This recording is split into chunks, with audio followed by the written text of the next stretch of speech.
Today's webinar is part of a broader initiative known as the COSPACE Webinar series, which brings together leading Horizon Europe projects to showcase how space-enabled innovations are shaping a greener and more resilient future. So COSPACE is a group formed of 5 Horizon Europe projects: Respondent, MAGDA, SWIFT, 100K Trees, and BuildSpace. And what these projects have in common is that they're all working on cutting-edge geospatial and AI-driven solutions to tackle climate change. It's supported by the Horizon Results Booster Programme, with COSPACE amplifying the impact of these respective projects by promoting knowledge sharing and collaboration. This is actually the first in a 2-part webinar series, with today focusing on the role of space technologies in energy and agriculture specifically, highlighting how Respondent and MAGDA are harnessing satellite-based forecasting, remote sensing, and AI to improve climate resilience. Our second webinar will take place on April 15th and will showcase the 100K Trees and BuildSpace projects, who focus on green cities and sustainable urban development. If you're interested in how space-based decision support tools are shaping future cities, be sure to register for that webinar as well. So why is this webinar important? Well, tackling climate change requires collaboration, innovation, and the smart use of technology. And I feel that's why today's discussion is so important, because both Respondent and MAGDA are at the forefront of integrating Galileo and Copernicus systems using AI-driven forecasting, remote sensing, and geospatial data to support energy security, sustainable agriculture, and climate adaptation. So in terms of what we can expect in today's webinar, we have an exciting lineup of speakers who will dive into topics such as how satellite-based forecasting enhances energy grid stability, the role of GNSS and Copernicus data in precision agriculture, and the broader impact of space-based enabled climate adaptation strategies. While we of course encourage everyone to participate and drop questions in the chat, there will be a dedicated Q&A session at the end of the webinar for people to openly discuss, ask questions, etc. So to get started, I'm going to hand you over to Effie McCree, a colleague of mine on Respondent, who is the project coordinator and is the VP of Research and Innovation at Future Intelligence Limited in Athens, who will set the discussions for today. Effie, whenever you're ready. Thank you so much, Ben, and thank you everyone for joining this joint event. So thank you everyone for joining. I'm going to talk about the Respondent project today. And this is an outline of the presentation. So what is Respondent? What methodology we used in our project? What are the modules we developed, the pilots we conducted, and our work plan in general? What key exploitable results we produced from this project, and what kind of stakeholders and groups are liable to benefit from the work we've done. And finally, we'll talk about our pilot presentation, which will be this month. Okay. So what is the project? What is our Respondent project? As you know, we submitted this under the GNSS and Copernicus applications fostering the European Green Deal, as Ben mentioned. Respondent stands for Renewable Energy Sources, Power Forecasting and Synchronization for Smart Grid Networks Management. It's a 30-month project, Horizon Europe project, and with a budget of approximately 2.7 million. We started in November of 2022, and we're finishing actually at the end of April in 2025. So we just have another couple of months to go for our project. So we decided to come and address the following challenges with our proposal at the time. We know that the EU wants to be a climate neutral economy by the year 2050. Our Respondent project, we foresee will help increase the uptake of renewable energy sources, and this is crucial to contribute to the goals of the EU Green Deal. But we also know that renewable energy source power generation is very variable and highly weather dependent. So we decided that this kind of integration of renewable energy sources into legacy power grids could be difficult, and it could pose certain challenges and issues with respect to synchronization and supply-demand balancing. So therefore, in order to be able to integrate the renewable energy sources or the variable energy sources, what we propose in the Respondent project is a power generation forecasting module, which exploits local weather conditions and the Copernicus, and takes in data from the Copernicus Climate Service, a power demand forecasting module, and also a monitoring of grids through the Galileo timing and synchronization service. So our exploitation of the European satellite technologies is twofold. One through the Copernicus remote sensing, and the second through the Galileo timing and synchronization. So all of these together form the Respondent solution suite. So our objectives were based on this, were to produce these three modules: to produce power generation forecasting, power demand forecasting, and to do a smart grid timing and synchronization by balancing the supply and the demand. And through this, be able to secure a seamless power supply and grid stability. So these are the three modules that the Respondent project consists of, as we said before. I won't go again into details. And what kind of methodology did we follow in order to achieve these results? We decided to follow a three-pronged approach, highly based on user input. So we had a lot of user interaction, both from within the project and outside of the project through invited stakeholders. And through this, we developed these three modules, gathering what were the most crucial needs of the users at the time, whether it be for the supply side or the demand side or the grid side. And through this, we developed the three modules and integrated them also.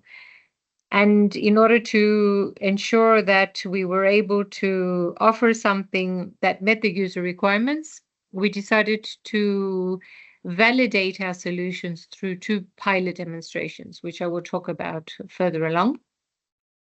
So what are the modules that we developed, the pilots, and our overall work plan?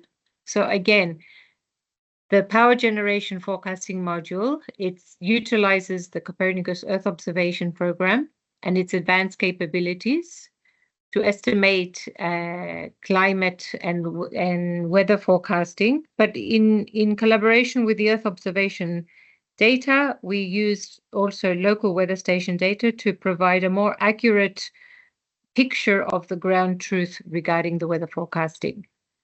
On the flip side, we developed the power demand forecasting module, which also considers weather data, but also historical consumption data and socioeconomic components, which currently don't exist in existing forecasting practices. And in the middle of these, the smart grid monitoring, timing and synchronization scheme, which utilizes the Galileo timing and synchronization service and exploits the Galileo differentiators. So these three together, integrated together, form the solution suite, the Respondent solution suite. It's complete software and hardware suite, offering both monitoring of the grid and predicted energy supply demand forecasting. So this is a complete solution suite. The benefits of this, it increases the timing and synchronization accuracy. It mitigates timing losses, interference, jamming, and spoofing vulnerabilities, and it fully exploits Copernicus Earth observation data for our forecastings. And in order to, as I said before, prove or validate our developments, our results, our project results, we decided to conduct 2 pilot demonstrations.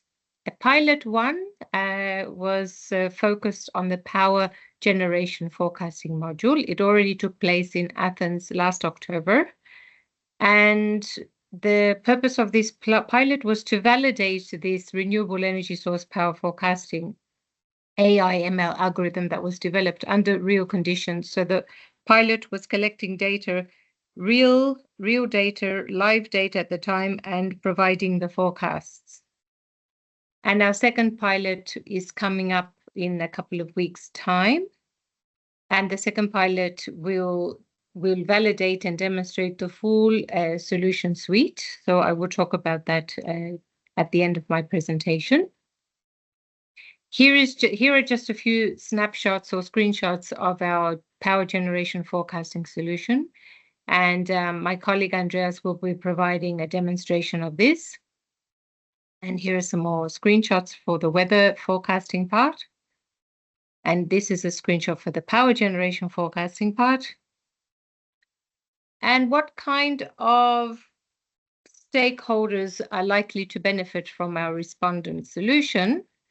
Obviously, renewable energy source aggregators, TSO, DSOs, grid regulators, PMU manufacturers, phase measurement unit, because we're using on our grid a Galileo-enabled phase measurement unit, and generally research and scientific community and society, of course, through the effect of being able to integrate more and more renewable energy sources and relying less and less on fossil fuels.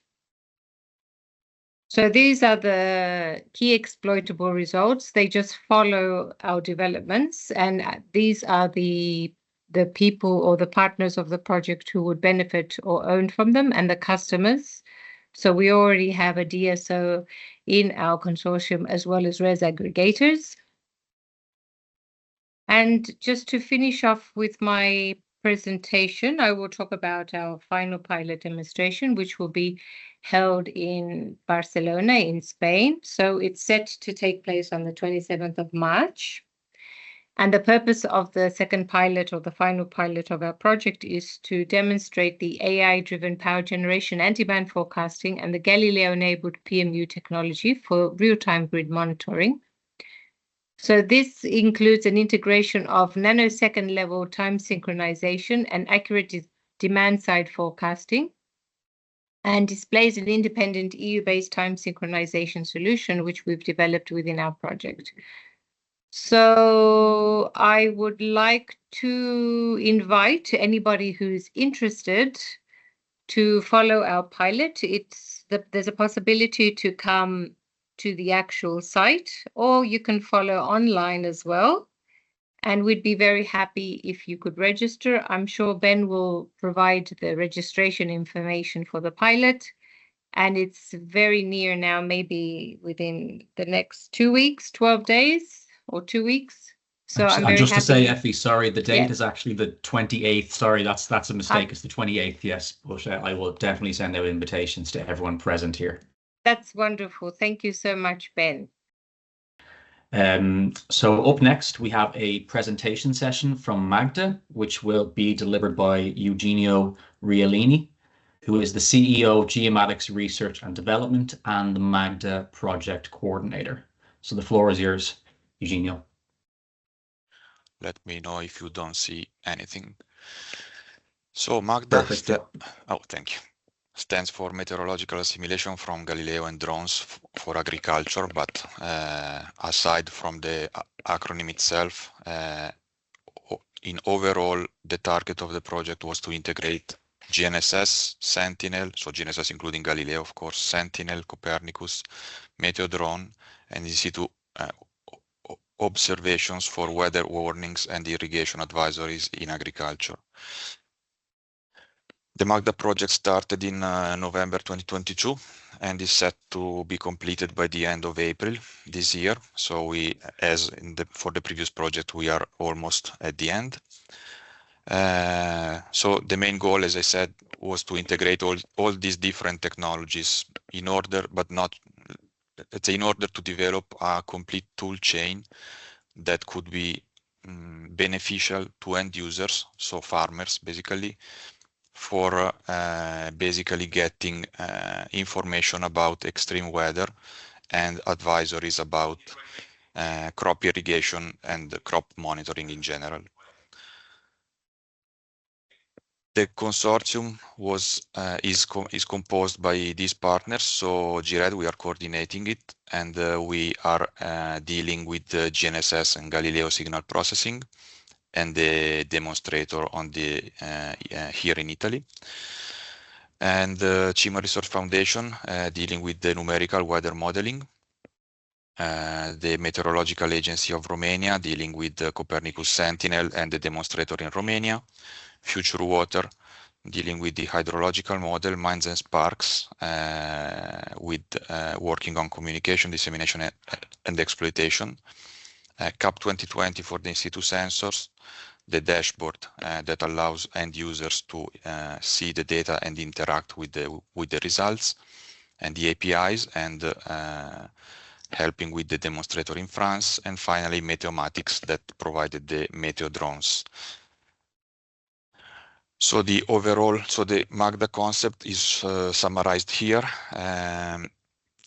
The main idea is to explore all, let's say, to the possible extent in which these new innovative technologies can be adopted and used effectively to benefit day-to-day operations for the end users.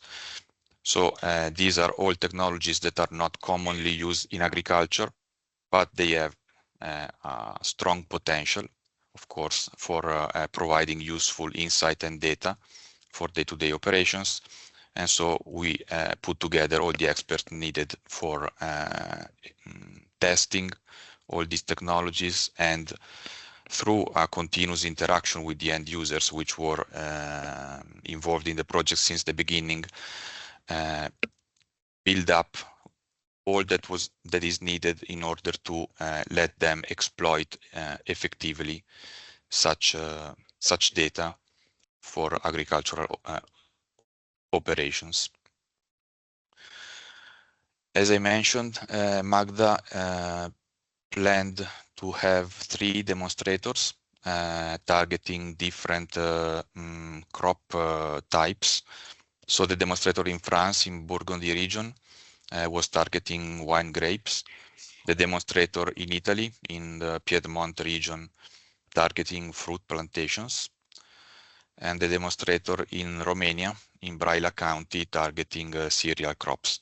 As I mentioned earlier, since the beginning, we interacted with the farmers who actually provided us with their fields to deploy the instruments and the sensors in order to gather their needs and, let's say, drive together with them the developments of MAGDA towards something actionable for them. And this is important because otherwise this would have just resulted in an exercise to demonstrate what is feasible, but then it have risked to have ended up disconnected from the end users. You can see some photos here of part of the equipment deployed in France in the upper row, including the first deployed Meteo base in France, in Italy in the middle row, and in Romania in the bottom row. Now let me go through all these types of sensors to show you what they are and what they are used for. So the in-situ sensors were provided by the French company CAP 2020. They are basically low-cost meteorological stations, weather stations, basically. They are 3D printed. They contain cost-effective sensors and equipment, and they come in 2 different configurations. One for in-crop deployment to measure temperature, humidity, and leaf wetness directly within the crops, and let's say full-fledged weather station, including soil moisture, that was typically deployed besides the crops. These are very power efficient. They are completely automated and allow the users to gather information that are already useful by themselves in order to see, for example, the temperature of the air, the leaf wetness, which is a parameter that they can already act upon. Regarding the GNSS, this is a bit less immediate compared to weather stations, but with GNSS and Galileo, what we can do for the sake of agriculture is to retrieve information about the amount of water vapor in the atmosphere, which is one of the key ingredients for precipitation. As we will see in the next presentation by Martina, this is one of the parameters assimilated into numerical weather models in order to improve the forecast of rain.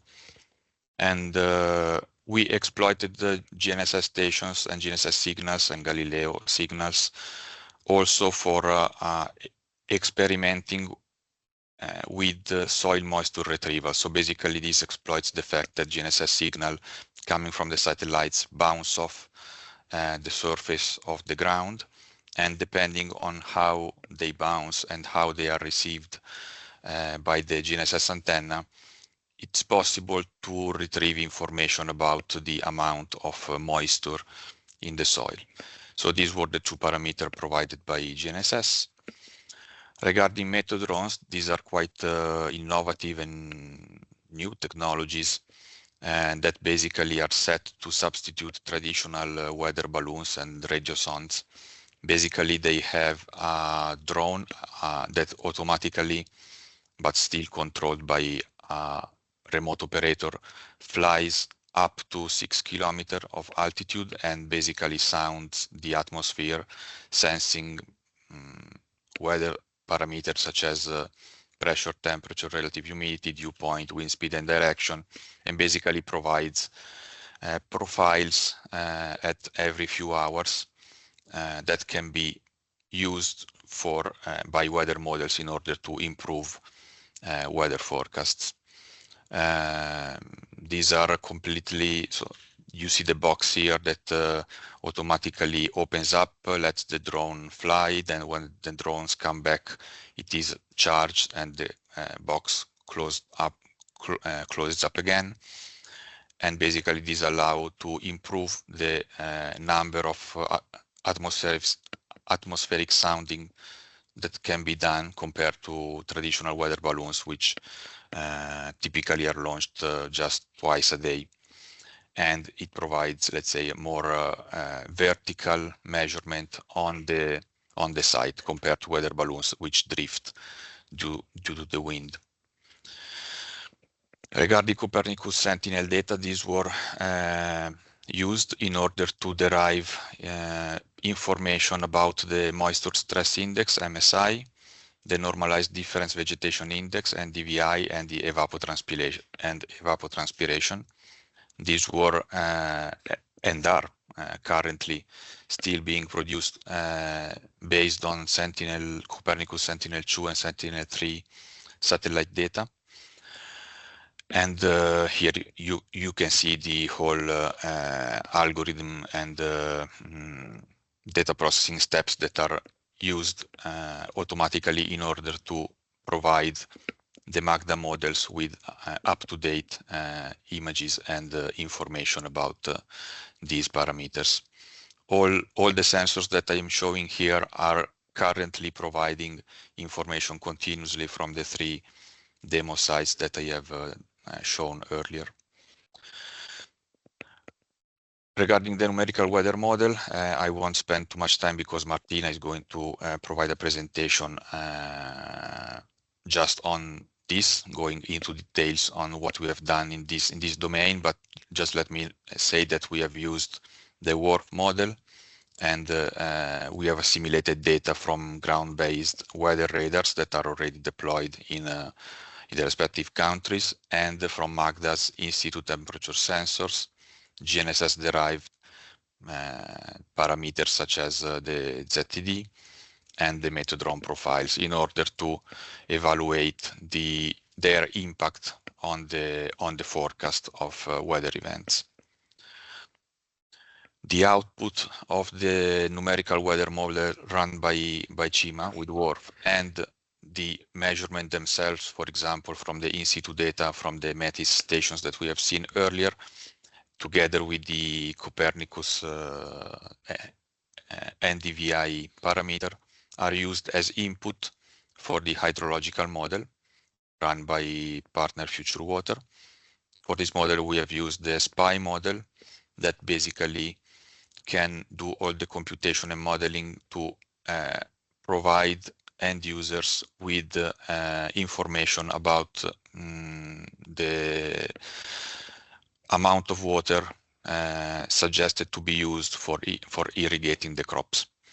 This is the, let's say, the most direct information that can be exploited by MAGDA's end users. And finally, the dashboard. You can see an example here. Basically, each user that was involved in MAGDA could access and can access the dashboard online, basically selecting one or more of the measurement demo sites and either showing, displaying the single measurements and observation, or more usefully for end users, getting information about the weather model forecasts and the hydrological modeling advisories for irrigation.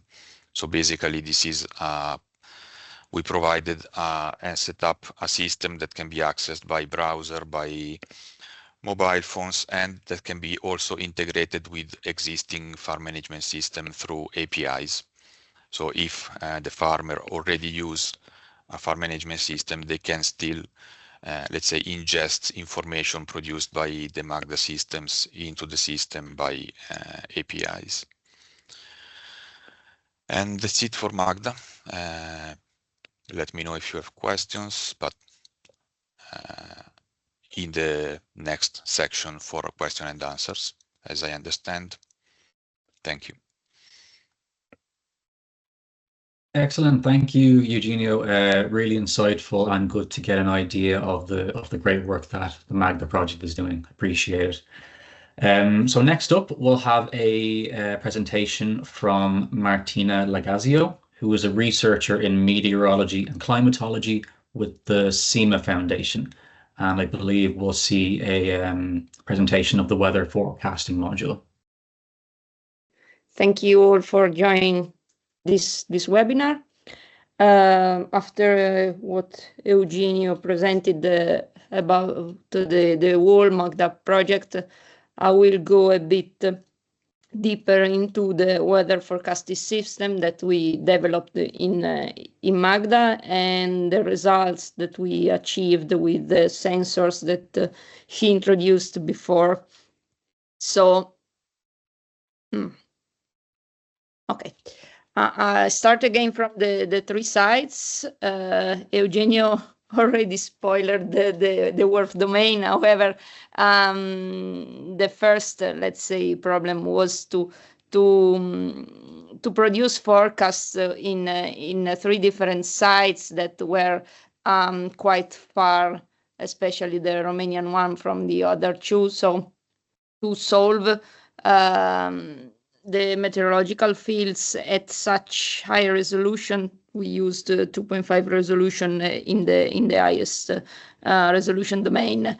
was tricky using a unique domain, so we decided to divide the MAGDA project sites into parts, let's say, using two different configurations that has this very same setup, so they are exactly the same. The only advantage is that we can the red domains that you see here and here with the 2.5 kilometer resolution of the model are smaller than using a unique big domain covering most of Europe. And this makes the simulations faster, the data coverage better, because in the sites we had the sensor deployments, and we used also the existing networks to collect the data that had a good domain coverage, but collect the data from the whole Europe was too tricky, and the forecast timing can be delayed a lot. So if we need to forecast something in the next 12 hours, forecast simulations should be very fast. As an example, for summer convective thunderstorms, let's say, that can damage crops, you have to produce very frequent forecasts in a very fast way, so that can be used by farmers to do something in advance. So these are the two domains. The one on the left covers both Italian and French site. The one on the right covers the Romanian site. Let's move to the model configurations. In MAGDA, we had to address different kind of needs from farmers. The first one was the hydrological and irrigational forecasting. This means that they have to plan in advance of some day the irrigation plan. So they need to have the forecast, especially of rainfall, temperature, and from the hydrological part, evapotranspiration and so forth, to see how much they have to irrigate 5 days with a program of 5 days almost. So in that case, we set up a system that provides a forecast of 5 days, assimilating before with a 3-hour cycling 3D VAR all the variables that we are able to collect and that we deployed in the MAGDA project at 6 p.m., 9 p.m. and 00 UTC. And then there is the free forecast of 5 days. This was what we've done for irrigational purposes mainly. But if we move to another problem that is extreme events forecast, so especially during summer, we think about hailstorms, thunderstorms, strong winds, and so forth, the typical convective summer events that we have in Europe especially, but not only in Europe. The forecast of 5 days is almost impossible to be used, because you cannot forecast so in advance this kind of events with a good precision. The goal of the MAGDA project was to provide exactly to the specific farmer in its field something that can be useful. So what we did is to configure the model in a, let's say, what is called nowcasting domain. So it's not long forecast, it's 24 hour of forecast, not more. That is provided many times during the day, so it's updated during the day, and every time before the forecast, again, you have a 3-hour cycling 3D VAR. This configuration is something that also for civil protection purpose we implemented since at least 1 year in an operational mode in Cima Foundation. So it's something that is already used also for other purposes, because this kind of events are very challenging to be forecasted, and you need a constant update of the forecast during the day. Then final thing of the assimilation part is that we used what's called an outer loops approach. So for each assimilation that you see here in red, called the 3D VAR, because it's the method we used for the assimilation, every time we did the 3D VAR, we just not assimilate one time all the things we have as observations, but after a first time of assimilation in which we compare the background field, that is the model field without the assimilation, and the observations, we produce a new model field that is called analysis, But when you have observations that are too far from the background field, so maybe the model was not forecasting very well some variables, so the observations you have are not reachable by the model at the first step, you can produce an analysis that is improving the background field, and then you can compare it again with observations, and maybe this time you have some observation that before were too far from the background, but now with the new background field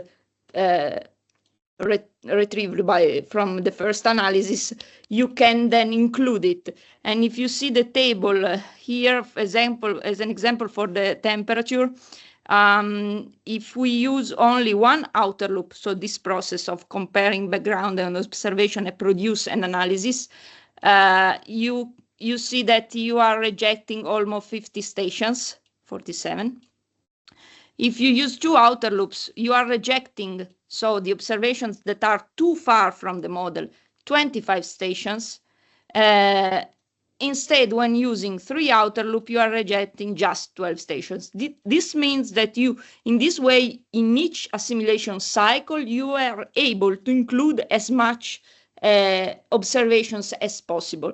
Of course, this procedure is time consuming. So going back to what we've said before, you have to produce the forecast in a reasonable timing. So you have to balance the fact that you want to introduce as much observations as possible with the fact that you have to produce a forecast in a fast way, especially for nowcasting purposes. So we decided in the MAGDA project to use three outer loops that were rejected just 12 stations over 380, sorry. While when you go to four outer loop, as an example, we made some tests, of course, you are losing more time and you are rejecting 7 stations. So 4-6 stations is not the ones that are changing your forecast, let's say. And in this case, for this kind of observations and for our purposes, 3 outer loop after a sensitivity test were the best compromise. Then we moved to the simulation phase. We have a first setup phase, so we set the model for irrigational purposes, nowcasting purposes.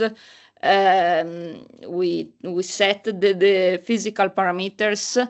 Now we have to test the performance. To do this, we used only the existing network. So we go on past events because this was done at the very beginning of the project. We selected 6 use cases, 2 for each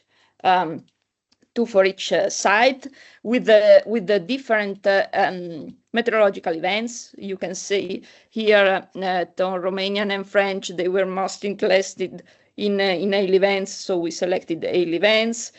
For the Italian site, we selected a set of long forecasts, so to test the 5 days forecast for irrigation, and an intense rainfall event. It was a typical summer thunderstorm, let's say. And from these results, then we passed to the demonstrator phase. In the demonstrator phase, we had to demonstrate, of course, that the setup that we used, the procedure that we built to collect all the observational data from X60 and MAGDA deployed sensor, and to introduce them into the meteorological model can be used in an operational-like framework. So for the 3 use cases, in this case, in this part of the project, we selected some periods for that allows also the hydrological and irrigational part to be demonstrated. For the Romanian case, we selected 4 time windows during summer to test the irrigational advices mainly.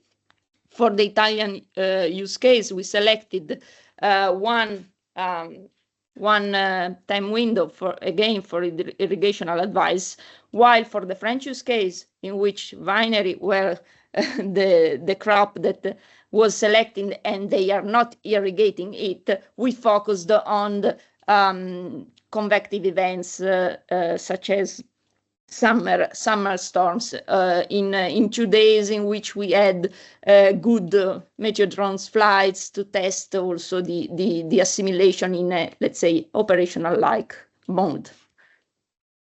What we found during the project as assimilation effect, we assimilated mainly radar data from existing networks when available, so reflectivity radar data, 2-meter temperature data from MAGDA sensor and existing networks, zenith total delay data from GNSS, again, existing networks and MAGDA sensors during the demonstrator phase, and the major drones profile.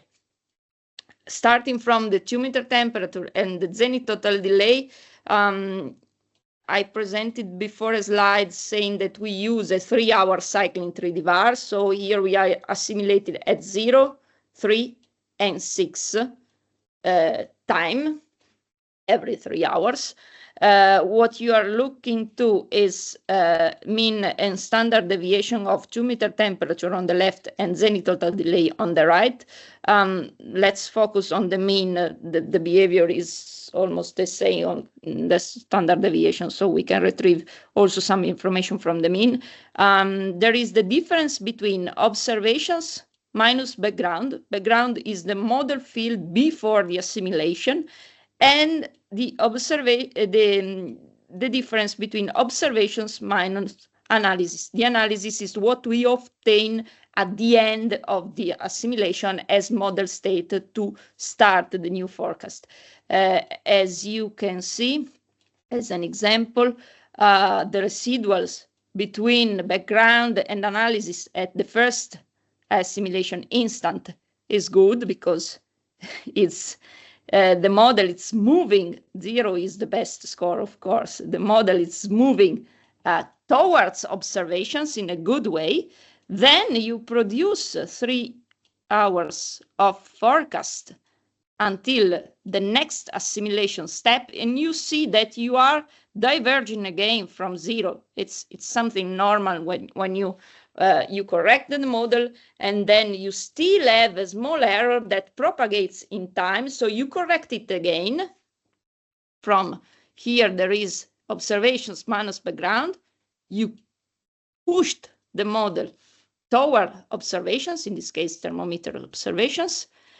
And then you propagate the forecast again. And if you see this time, the slope of this line is less pronounced than before. This means that performing a cycling assimilation, what you obtain is not just to correct every 3 hours that model, but also that you are producing a forecast that have a less error propagation, less error spreads. So you are correcting the forecast and you are producing in every cycle a forecast that takes more time to propagate errors. So you have more hours of a better forecast with respect to the background. And this, and the very same thing can be seen for the zenith total delay. Same thing. In the first assimilation, after the first assimilation, you have small correction, error propagation that is quite big, then correction. Okay, you never, you not always reach 0, the perfect, because the model is not always able to perfectly match the observations. It still be a model, but then you have an error propagation that is, in this case, is almost flat. It's just one case, but this behavior of the model, we saw this behavior of the model in every assimilation we performed with these variables. The very same thing happens with the radar data.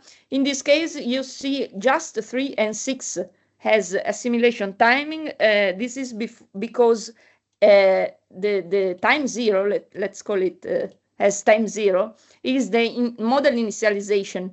And to assimilate the radar reflectivity data, you have to model all the hydrometeorological species that are not available at the very beginning of the model. So we assimilate radar data only in the following two cycles, but the behavior is the same. And then we assimilated, as Eugenio presented, the meteodrones data. The meteodrone profiles are assimilated like sounding in the WRF model. The only thing is that the vertical resolution of the model is very coarser with respect to the the meteodrone's observations. So a first test were done in discretizing the profile that the drone is collecting to make the data more comparable with the vertical resolution of the model. And then we assimilate them. We will see in the next slide, I think, how the model behave when you provide the vertical profiles in some points. But what we can see here as an example, these are U and V are the two horizontal wind components. This temperature and Q are is the water vapor mixing ratio. But looking as an example to the wind components, you see that you are reducing the root mean square error. As an example, this was just a text while we were trying to discretize the vertical profile of the model. Okay, let's move to the assimilation in a deeper way. The black line is the meteodrone profile observations. The blue line is the simulation without any assimilation. So it's called open loop. And then we have focus just on the red line. Red and pink are just two different errors assigned to the meteodrone's observations. We can look just to the red line. It's on the left is the background field, but the background field already assimilated a drone profile 3 hours before. So it's different from the open loop that never seen a meteodrone. This is interesting because we see that after 3 hours of forecast, we still have an improvement. The red line is closer to the black one with respect to the blue one. We still have an improvement with respect to an open loop simulation. So we are maintaining a correction after 3 hours of a first assimilation. And then we have a new assimilation of the black line into the model. So we assimilate the black line data into the model that had the red line data here. And what we obtain is a state that is definitely closer to the meteodrone observations. From this, we start with the forecast. So we have an improved state. We already had an improved state with respect to the simulation that never saw an assimilation, and then we correct it again. And as we've seen before, the reason is that you are a smaller error propagation after a few cycles of assimilation. Very same thing can be done for other variable. In this case, in the lower atmosphere, so here on the left, we still have a corrections, while in the upper layers of the atmosphere, the model was not able to maintain a correction after the assimilation. But if you look on the right, this is the relative humidity assimilation. After a new analysis, we improved the model states. So it depends a lot also on the variability on the vertical profile that is collected with the observations. The model has a vertical resolution that is not always able to perfectly match and maintain the correction of such high resolution observations, but we have a good improvement in the model state when we assimilate the drone, and so after a few cycles you have a less error propagation. Same thing for the wind.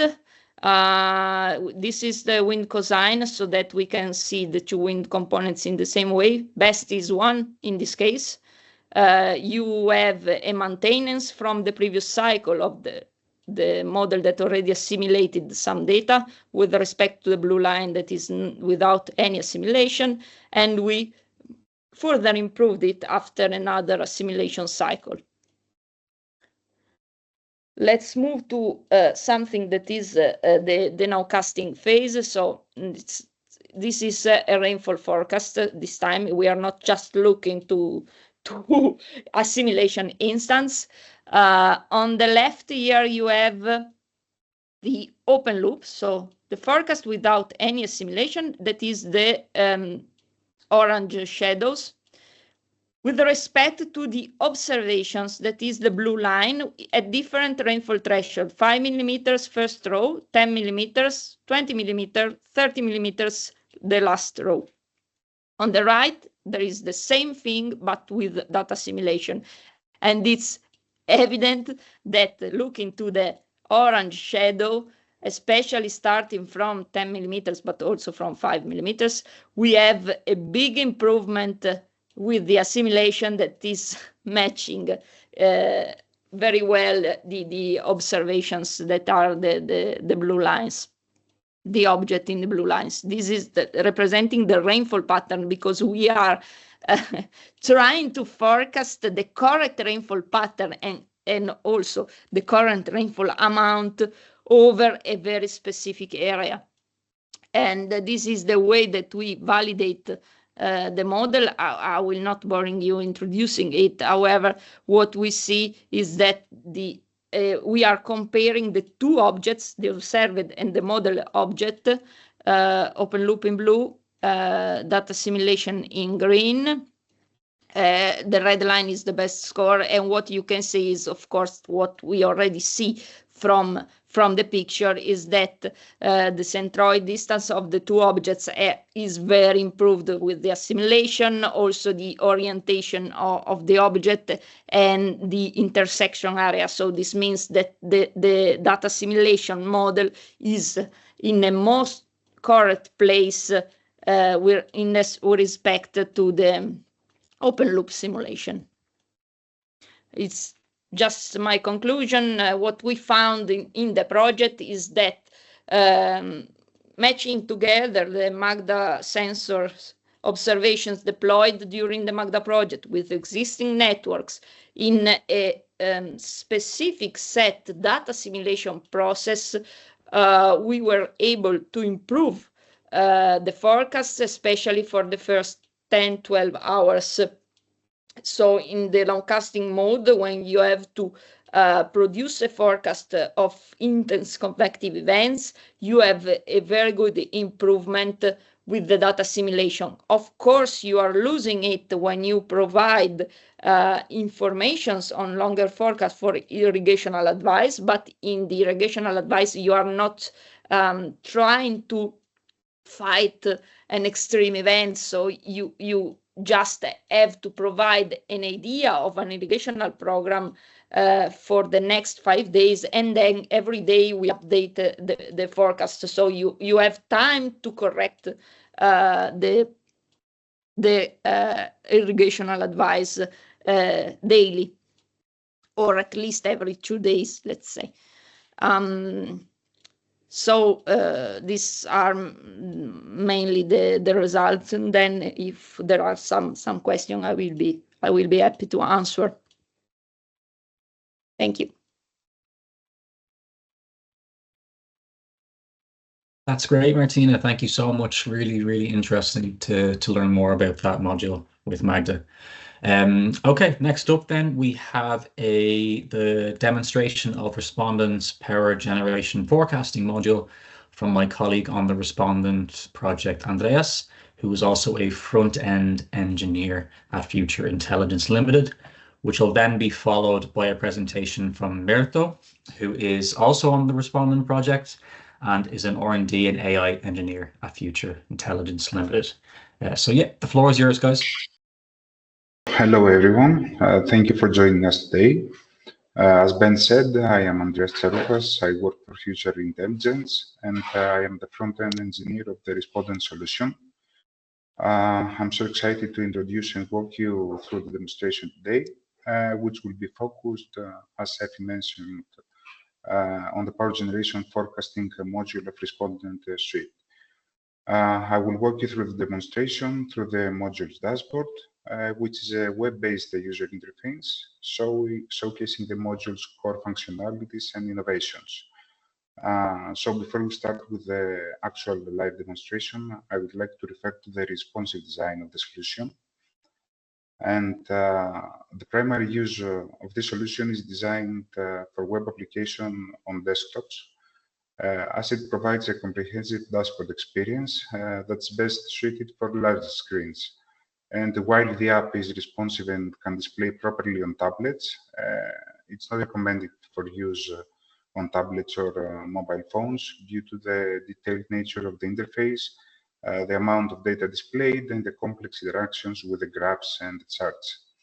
The dashboard's layout and functionality are optimized for desktop environments, allowing users to fully engage with the application's key features and analytics, offering a better user experience compared to using it on tablets or mobile phones.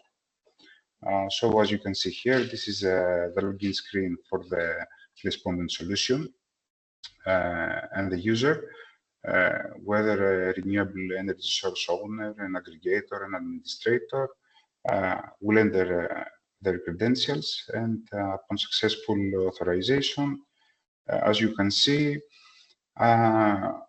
if the credentials are correct, we will successfully and automatically redirect to the weather forecast module. So let's dive in.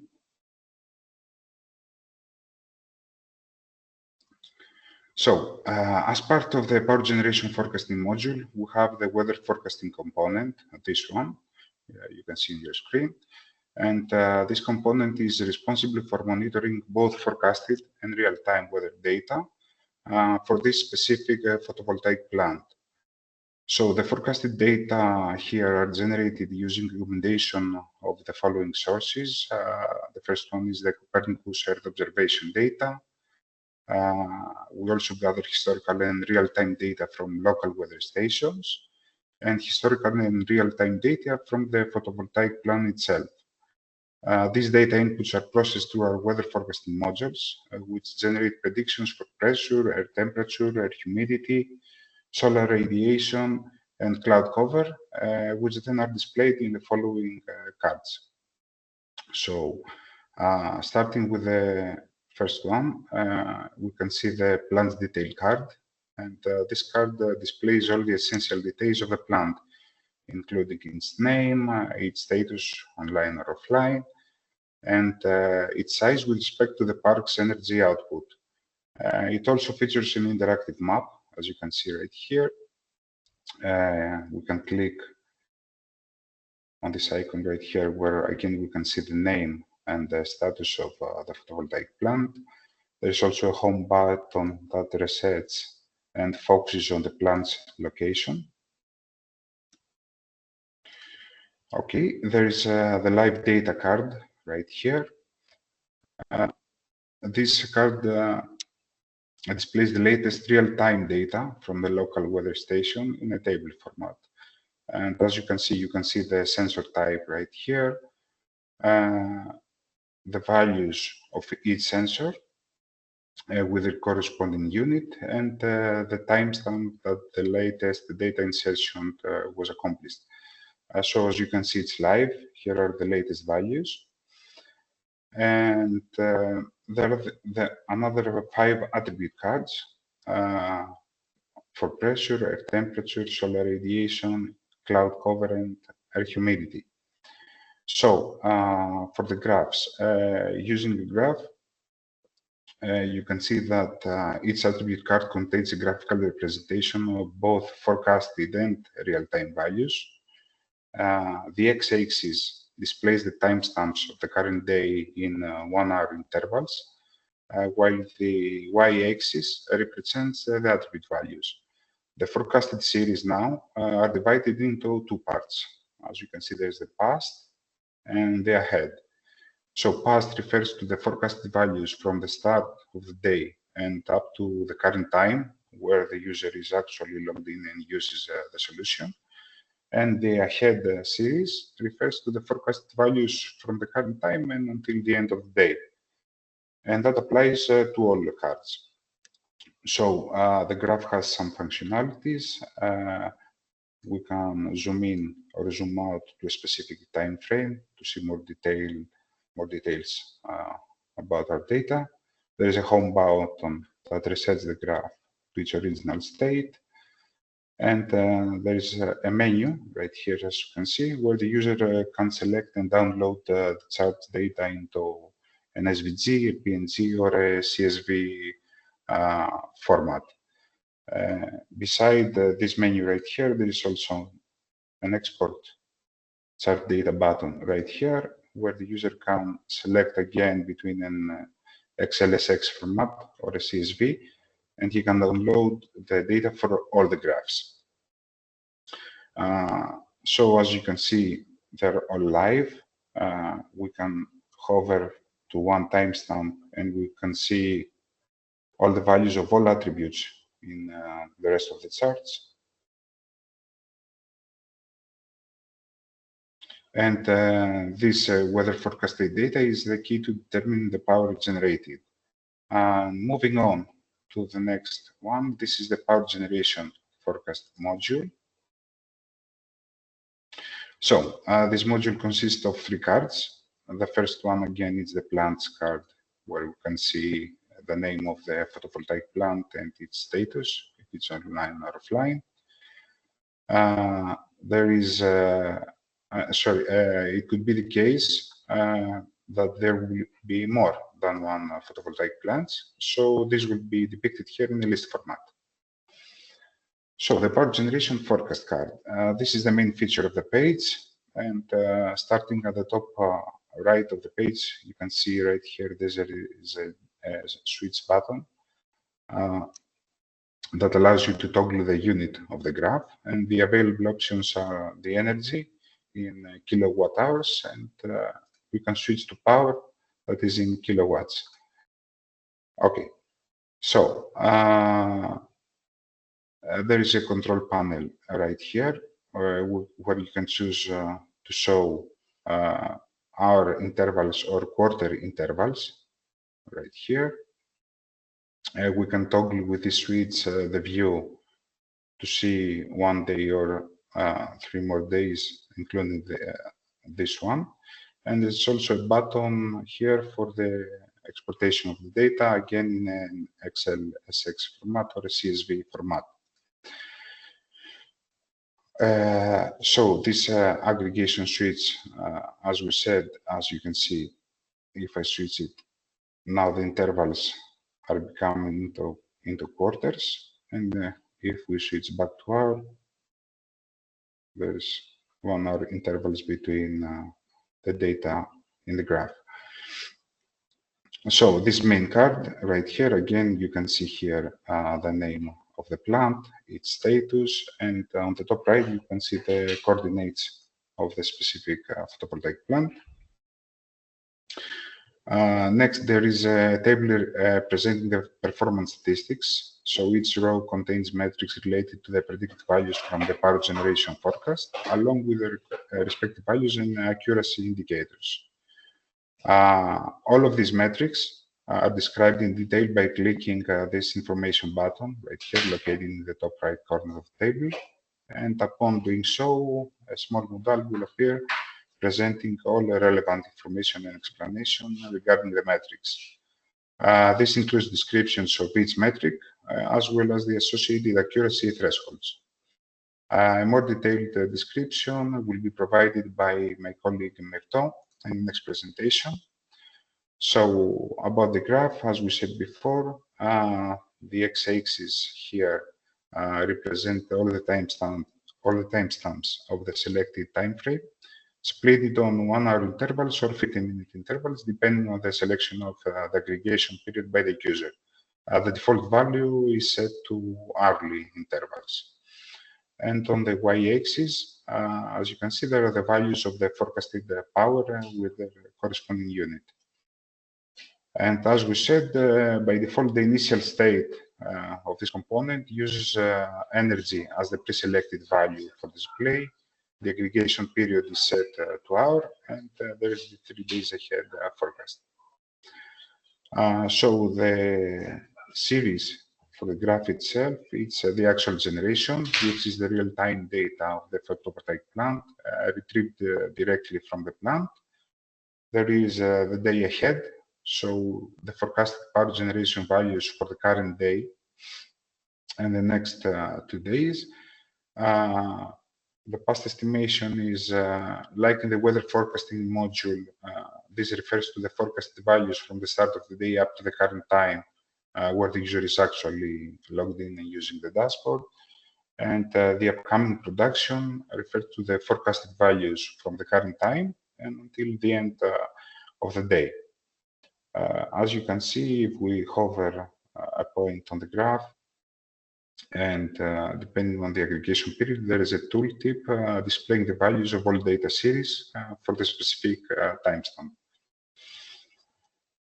Again, there is a control panel for the graph that we can zoom in or zoom out. We can reinstate to its original state the graph with this home button. And there is a hamburger menu again that we can download SVG, PNG, or a CSV format. So as you can see, this is for today. This is actually live forecasting data. And moving on, there is a small weather widget right here, which displays the temperature of the cloud cover, as in the weather forecasting component. And starting from the current time and until the end of the day, this widget displays at hourly intervals the upcoming predicted values for either the air temperature or the cloud cover. We can switch to the temperature, we can switch to the cloud cover, depending on what we want to see right here from this button. This page refreshes automatically based on the selected aggregation period. So when the user has selected hourly aggregation, the page is refreshed every hour at the top of the hour. And if it's set to quarter, it refreshes every 15 minutes, specifically at 15, 30, 45, and 60 minutes of each hour. Last but not least, there is this timeline card right here.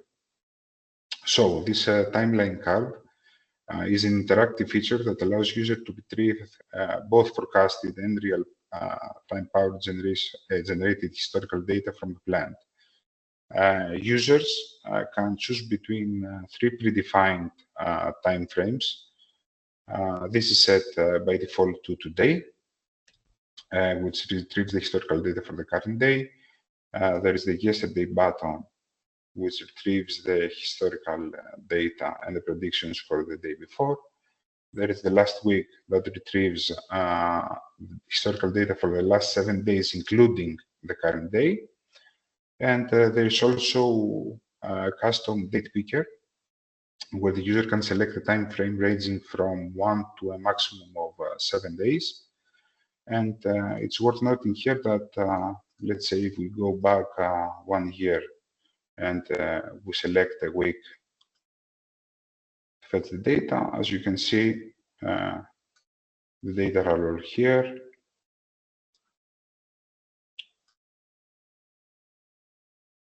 And again, as you can see, all data are available. So this is up for me. This is the power generation forecasting module. Thank you so much for attending this presentation. Ben, you have the lead. Thank you very much, Andreas. That was great. And just to emphasize for everyone and for Andreas to confirm, that was live data you were using, correct? This wasn't taken from a few days ago. Exactly. Yes, so this is taken from a solar park in Greece, correct? This information? Yes, yes. Yeah, and it's happening right now. So just to emphasize the live nature of this demonstration. Great, thank you very much, Andreas. And then to finish off our presentations, as I mentioned, we have Mirtho Coletti from Future Intelligence Limited, who will present on the technical architecture of the module. Mirtho?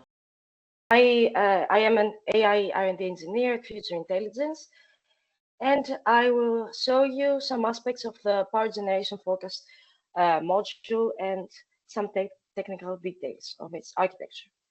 So first of all, here we have an overview of the module. On the left-hand side, we have the different data sources. We have Earth observation data from the Copernicus program. We also have local weather station data, which are provided by Future Intelligence, by weather stations, and we also have actual PV power generated data. So these data are accessed via scheduled API call, via scheduled API calls, and used as inputs to our model. And the final forecast generated by this model is available via a user interface. So let's dive into more details about the models that we use. So this module is based on two models. We have a data-driven model, which provides predictions based on machine learning models. These models learn from patterns between historical weather data and actual PV power data. These models provide short-term forecasting and intraday, meaning from this hour up to the end of the day. We also utilize a numerical model, which uses weather forecasts from the previous model and also PV system characteristics, and it solves physics-based equations to provide a prediction, an extra prediction of the solar energy output. And this gives us a mid to long-term forecasting. And when we combine these models together, we can generate a final, highly accurate model that can leverage the strengths of the two separate models. So we will talk about its part separately. We can start from the data-driven solution, which, as I said before, is based on machine learning models. We combine two separate AI models here.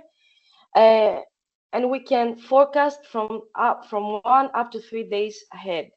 And as I said before, we also have an intraday forecast, meaning we can provide a forecast of the remaining hours to the end of the day. And such a model, a data-driven model, is crucial for managing immediate operational decisions within the park. So after collecting our data, the data that I showed before, and we will see in more detail in the following slides, we feed them. This data undergo a feature engineering process. These new features are generated by this process, are used as input to our AI blending model, which produces this final optimized output, which is then showed via the user interface showed before. So let's see here an example of our data. On the top two panels, we have the temperature measured by our in-situ IoT-based weather stations, and the irradiance measured, given by the Copernicus satellite-based weather data.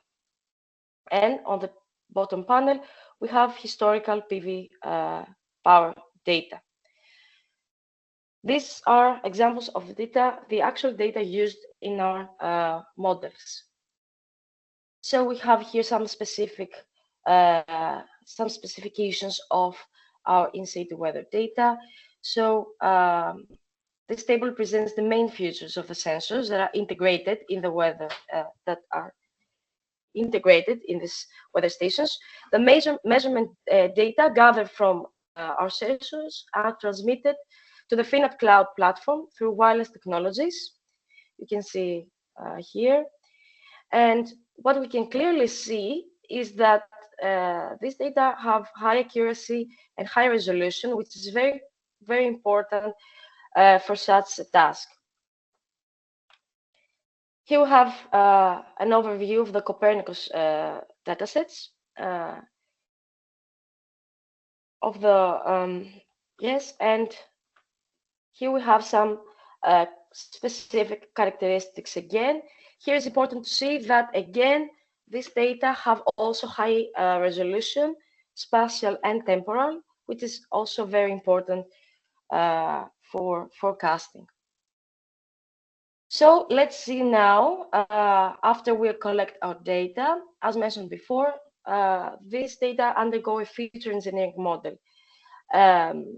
In simple words, we use this model, the principal component analysis model, which actually reduces the complexity of the data while retaining the most information. So in this way, we have our models can reach higher accuracy with lower computational cost, which is also very important. So now now that our features are ready, we can feed them into our models, our data-driven models. The first one is LSTM, long short-term memory model. This is a type of recurrent neural network. You can see its advantages. It's a model that can capture long-term patterns, which is important it's ideal for time series data like solar power weather data.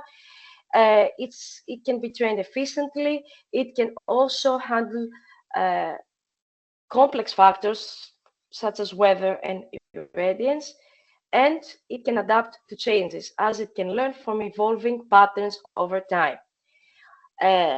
This model is, we use 1 year of hourly data, and we train our model to the 80% of this data, and we test on the remaining 20%. The second AI model that we use is LGBM, which stands for Light Gradient Boosting Machine. And this model also is very efficient at capturing complex patterns, and it can reach high accuracy with low computational cost. It can train fast with little memory usage, and it's also trained and tested on 1 year of hourly data as before. So now that we have trained our two models, we can blend them together into one optimal model, final model. In this way, we can leverage the advantages of the two separate models and increase the accuracy of our forecast. So here we can see an example of this combination. On the top panel, we have the two models, the two separate models.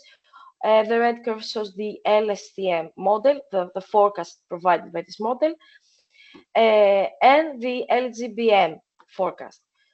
The final hybrid model, the combination of these two models, is the green line, and we can see that the accuracy is higher compared to the two models separately. And on the bottom panels, we have the intraday prediction, which starts from the current hour and predicts the power generated by the PV plant up to the end of the day. And here we can also see that the accuracy is very high. So next, after we have our data-driven model, we can see the analytical model, the one that I showed in the very start. This model is based on established physical principles and equations that govern the behavior of the PV system. And this is a more accurate representation of the PV performance over longer time horizons. And it's very valuable if we want to have forecasts from mid to long term. So here we use forecasts of our weather data as shown on the top panels. And we also have specifications of the PV plant, such as the altitude, the coordinates, the tilt of the plant, etc. So if we combine these two, we can have a second prediction.